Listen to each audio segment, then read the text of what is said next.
안녕하세요. 사연을 시작하기에 앞서 구독과 좋아요 부탁드려요. 감사합니다. 사연 시작해 볼게요. 제 이야기를 들어보세요. 정말 믿기 어려운 일이 일어났거든요. 2년 전 제가 결혼을 했을 때의 일이에요. 당시 저는 작은 회사를 운영하고 있었고, 나름 잘 나가고 있다고 생각했어요. 직원도 10명 정도 되었고, 매출도 꾸준히 늘어나고 있었거든요. 그래서 결혼식도 꽤 크게 치렀죠. 결혼식 준비하면서 정말 바빴어요. 예비 아내와 함께 이것저것 준비할 것도 많았고, 회사 일도 신경 써야 했고요. 그래도 행복했어요. 드디어 사랑하는 사람과 가정을 꾸리게 된다는 생각에 들떠 있었거든요. 초대장을 보낼 때 중학교 때부터 친했던 민수에게도 당연히 보냈어요. 민수는 저와 중학교 1학년 때 만나서 쭉 친하게 지낸 친구였어요. 고등학교는 다른 곳으로 갔지만 대학교 다닐 때도 종종 만났고 사회에 나와서도 가끔씩 연락하며 지냈죠. 민수는 저와 달리 회사원이었어요. 중견기업에 다니면서 성실하게 살아가는 친구였죠. 결혼하기 1년 전쯤부터는 연락이 좀 뜸해졌는데 서로 바쁘다 보니 그런가 보다 했어요.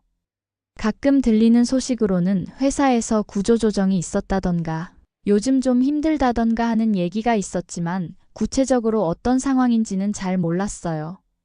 결혼식 당일이 다가왔어요. 아침부터 정신없이 바빴죠. 웨딩홀에 도착해서 리허설도 하고 사진도 찍고 하객들을 맞이할 준비도 하고요. 정말 꿈 같은 하루였어요. 식이 시작되고 많은 분들이 축하해 주셨어요. 가족들, 회사 동료들, 대학교 친구들, 그리고 오랜 친구들까지.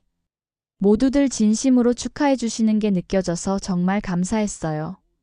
결혼식이 끝나고 며칠 후 축의금 정리를 하게 되었어요. 예비 아내, 아니 이제는 아내가 된 수진이가 꼼꼼히 정리해 주더라고요. 누가 얼마를 주셨는지, 감사 인사는 어떻게 드릴지 하나하나 체크하면서요. 그런데 축의금 명단을 보다가 깜짝 놀랐어요.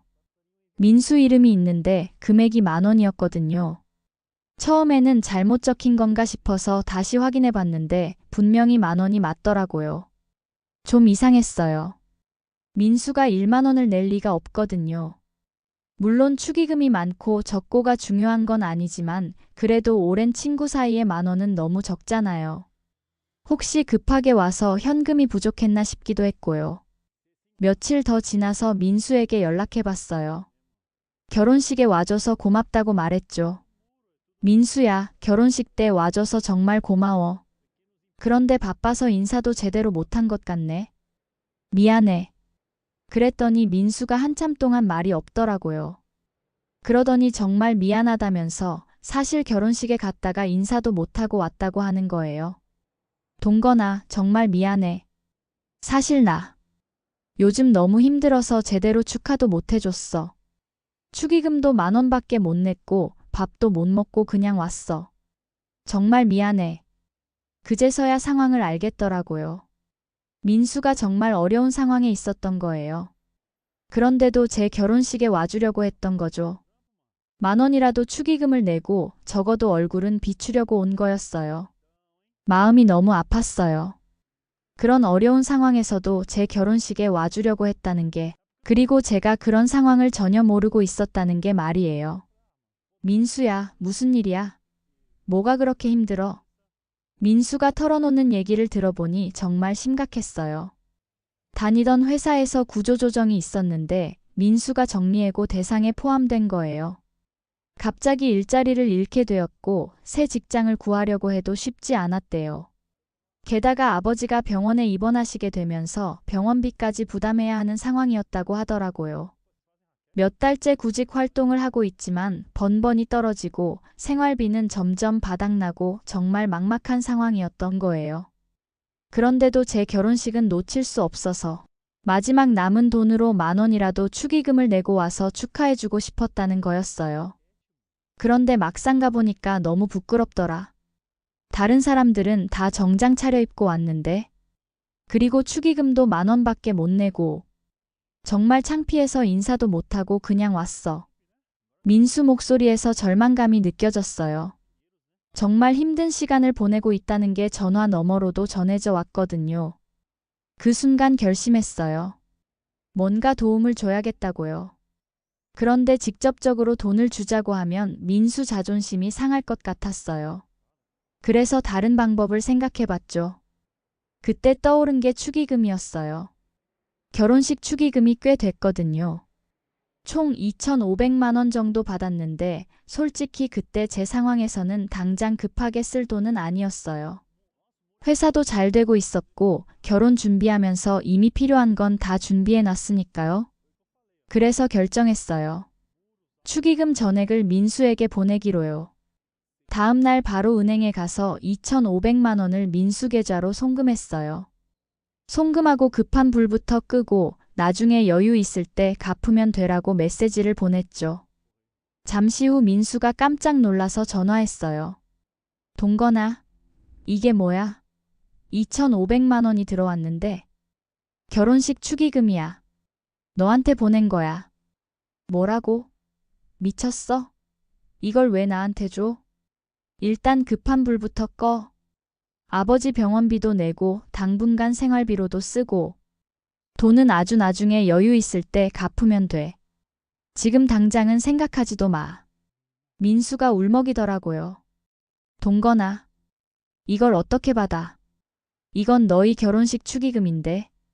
그게 무슨 돈이든 지금 너한테 필요한 돈이잖아.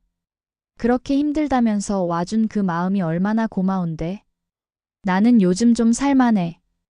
이럴 때 친구 덕 좀 봐야지. 동건아. 됐고 일단 받아. 그리고 다시 힘내서 일어서. 알겠지? 그렇게 전화를 끊었어요. 민수가 계속 고맙다고 미안하다고 하더라고요. 사실 수진이한테는 미리 얘기했어요. 민수 상황을 설명하고 축의금을 좀 나눠주고 싶다고 했죠. 수진이도 흔쾌히 동의해줬어요. 그 후로 민수와는 가끔씩 연락했어요. 처음에는 정말 고맙다고 이 은혜를 어떻게 갚을지 모르겠다고 하더라고요. 아버지 병원비도 낼 수 있었고 당분간 생활비 걱정 없이 구직 활동에 집중할 수 있게 되었다고 했어요. 몇 달 후에 민수가 새 직장을 구했다고 연락 왔어요. 이전보다는 작은 회사지만 그래도 안정적인 일자리를 찾은 거였어요. 정말 기뻤죠. 동건아, 정말 고맙다. 다 너 덕분이야. 그때 내가 도와주지 않았으면 진짜 무너졌을 거야. 사실 포기하려고 했거든. 그런데 내 도움으로 숨통이 트이니까 다시 힘을 낼 수 있었어. 정말 고마워. 민수가 점점 안정을 찾아가는 모습을 보니 정말 뿌듯했어요. 가끔씩 안부 전화도 하고 만나서 식사도 하곤 했죠. 예전의 밝은 모습을 되찾아가는 것 같아서 좋았어요. 1년쯤 지났을 때 민수가 승진했다고 연락 왔어요. 새 회사에서 정말 열심히 일했나 봐요. 성과를 인정받아서 팀장으로 승진한 거였어요. 그런 민수를 보니 정말 기뻤어요. 제가 한 작은 도움이 친구의 인생을 바꿔놓은 것 같아서요. 그런데 1년 반쯤 지났을 때부터 제 상황이 안 좋아지기 시작했어요. 회사 매출이 갑자기 떨어지기 시작한 거예요. 큰 거래처에서 계약을 해지한다고 통보해 왔고 새로운 프로젝트도 잘 따오지 못하고 있었어요. 처음에는 일시적인 현상이라고 생각했어요. 경기가 안 좋으니까 그런가 보다 했죠. 그런데 점점 심각해지더라고요. 매출은 계속 떨어지고 직원들 월급 주기도 버거워지기 시작했어요. 2년이 지날 무렵에는 정말 심각한 상황이 되었어요. 은행 대출도 받고 개인 돈도 투입했지만 역부족이었어요. 직원들을 몇 명 정리해고해야 하는 상황까지 왔죠. 수진이와도 많은 대화를 나눴어요. 회사를 정리해야 하나 아니면 다른 방법이 있을까 고민하면서요. 정말 막막했어요. 결혼한 지 2년밖에 안 되었는데 벌써 이런 시련이 오다니. 그러던 어느 날이었어요. 회사에서 직원들과 회의를 하고 있는데 사무실 문이 열리더라고요. 그런데 들어온 사람이 민수였어요. 민수가 환하게 웃으면서 제게 다가오더라고요. 그런데 손에 봉투를 하나 들고 있었어요. 동건아, 이거 받아. 뭐야 이게? 선물이야. 열어봐. 궁금해서 봉투를 열어봤어요. 그런데 안에 들어있는 건 문서 몇 장이었어요. 첫 장을 보니 투자 제안서라고 적혀 있더라고요. 제안서를 자세히 읽어보니 깜짝 놀랐어요. 민수가 제 회사에 투자하겠다는 내용이었거든요. 제 회사 상황에서는 정말 큰 돈이었어요. 그런데 너는 어떻게 이런 돈이? 민수가 설명해 주더라고요. 새 직장에서 정말 열심히 일해서 성과를 인정받았고 그 과정에서 주식 옵션도 받고 보너스도 많이 받았대요. 게다가 부동산 투자도 조금씩 해서 수익을 낸 것들이 쌓여서 어느 정도 여유가 생겼다는 거였어요. 동건아, 2년 전 네가 나한테 해준 말 기억나? 급한 불부터 끄라고 나중에 여유 있을 때 갚으면 된다고 했잖아. 그런데 사실 그때 네가 준 건 돈만 아니었어. 희망을 준 거였어. 민수가 진지하게 말하더라고요. 사실 그때 나는 정말 포기하려고 했어. 모든 게 막막하고 앞이 안 보이고. 그런데 네가 도와주면서 말한 거야. 다시 힘내서 일어서라고. 그 말이 정말 큰 힘이 되었어. 그래서 포기하지 않고 다시 뛸 수 있었던 거야. 정말 감동적이었어요. 제가 어려울 때 도와줬던 친구가 이제는 제가 어려울 때 도와주러 온 거였어요. 그런데 이 돈. 정말 괜찮아? 괜찮어. 나도 이제 좀 여유가 생겼어. 그리고 너 회사 내가 좀 알아보니까 투자 가치가 있다고 생각했어. 분명 다시 일어설 수 있을 거야. 제안서 내용을 자세히 보니 정말 체계적으로 작성되어 있었어요. 단순히 돈만 주는 게 아니라 제대로 된 투자였어요. 민수야, 정말 고마워. 내가 이 도움을 받아도 되는지 모르겠다. 동건아, 그때 네가 나한테 한 말 기억나? 나는 요즘 좀 살만해. 이럴 때 친구 덕 좀 봐야지라고 했잖아. 이제 내가 그 말을 너한테 하고 싶어. 나도 이제 좀 살만해. 이럴 때 친구 덕 좀 봐. 그 순간 정말 울컥했어요. 제가 2년 전에 했던 말을 그대로 돌려받는 기분이었거든요. 민수의 배려가 느껴졌어요. 단순히 도움을 주는 게 아니라 제 자존심도 생각해서 투자라는 형태로 포장해 준 거였어요. 그날부터 정말 달라졌어요. 민수가 도와준 자금으로 급한 불을 끌 수 있었고 새로운 프로젝트도 시작할 수 있었어요. 직원들도 다시 안정감을 찾았고 새로운 거래처도 개발할 수 있었죠. 몇 달 후부터 회사 상황이 눈에 띄게 좋아지기 시작했어요. 새로운 프로젝트들이 성공적으로 진행되었고 매출도 다시 늘어나기 시작했어요. 정말 기적 같은 일이었죠. 1년 후에는 완전히 정상 궤도에 올라섰어요. 정말 다시 살아난 기분이었어요. 민수와는 더욱 자주 만나게 되었어요. 이제는 단순한 친구 관계를 넘어서 서로를 진정으로 신뢰하는 사이가 되었죠. 가끔 만나서 술 한잔하면서 그때 일을 회상하곤 해요. 동건아, 그때 정말 고마웠어. 네가 아니었으면 나는 정말 무너졌을 거야. 나도 마찬가지야. 네가 아니었으면 회사 문 닫았을 거야. 그런데 신기하지 않아? 네가 나를 도와줬는데 나중에 내가 너를 도와주게 되다니. 지금 생각해보면 정말 신기해요.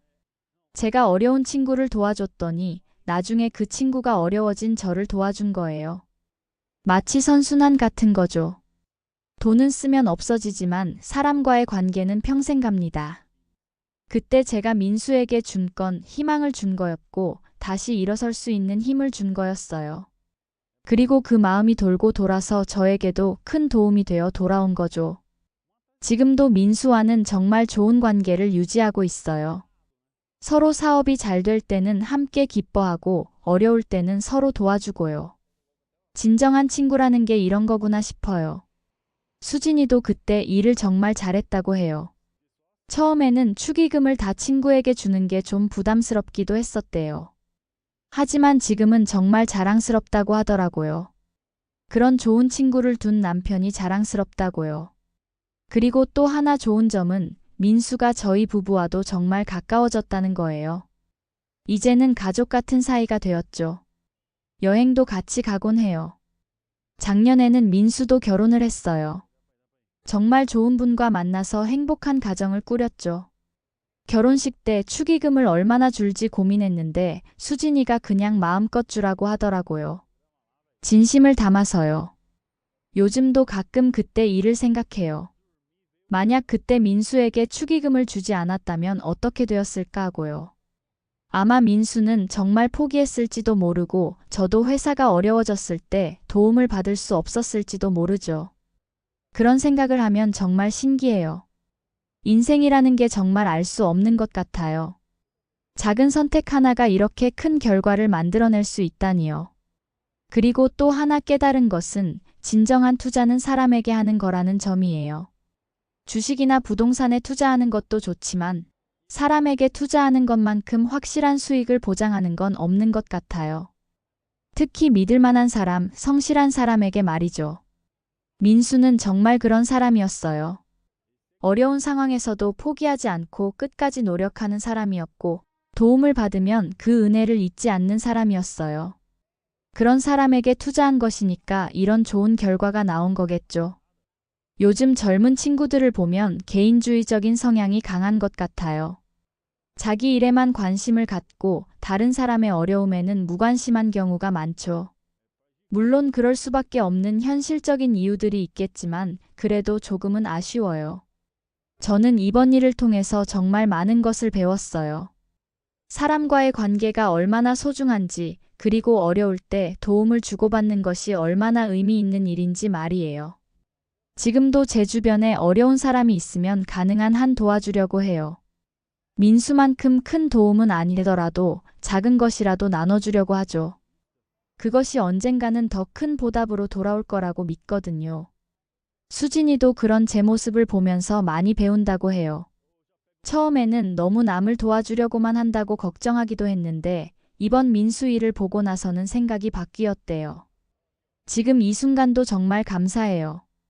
좋은 친구가 있다는 것, 그리고 그 친구와 함께 어려움도 극복하고 성공도 나눌 수 있다는 것이요. 이보다 더 큰 행복이 어디 있겠어요. 돈은 언젠가 갚을 수 있지만 이런 마음은 평생 갚아도 다 갚아지지 않을 것 같아요. 그래서 더욱 소중하고 더욱 감사한 거겠죠. 이것이 바로 제 팔자에 찾아온 특급 기적이었습니다.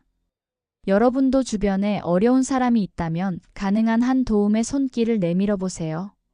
그 작은 선택이 언젠가는 여러분에게도 큰 기적이 되어 돌아올지 모르니까요. 제 긴 이야기를 끝까지 들어주셔서 감사합니다. 구독과 좋아요, 알림 설정까지 잊지 마세요.